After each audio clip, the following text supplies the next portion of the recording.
Dans les pays dits développés, il est fort probable que la climatisation se généralise. Vous avez des exemples très connus, c'est le cas de Dubaï par exemple, vous avez une ville qui est entièrement climatisée. Ça appelle aussi une réflexion collective, c'est de se dire certes nos espaces humains sont climatisés, mais on peut voir que les extérieurs ne le sont pas, et donc les paysages ne ressemblent pas du tout à ce que nous connaissons sur nos territoires métropolitains ou même limousins. Collectivement, il nous paraît assez simple et essentiel de se dire que les EHPAD, les écoles, les structures de soins ou les résidences seniors sont des lieux privilégiés à climatiser en premier. Quand c'est à l'échelle individuelle, ça devient un peu plus délicat. Nous sommes sur un territoire d'élevage, forestier, et où nous avons énormément de personnes qui sont dehors, dans les champs, en contact direct avec le vivant. Et la climatisation ne va pas répondre à climatiser les élevages, ne va pas climatiser nos rivières.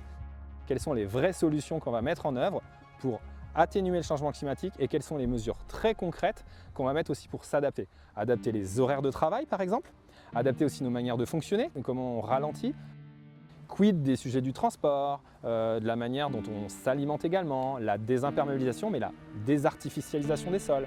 Quid sur les bâtiments, quels sont les coloris qu'on va choisir demain pour nos bâtiments. C'est pas forcément tout le temps compatible avec les enjeux patrimoniaux. C'est là où ça a un vrai intérêt de se dire qu'il faut de plus en plus des points et des espaces dans lesquels les personnes peuvent se rafraîchir.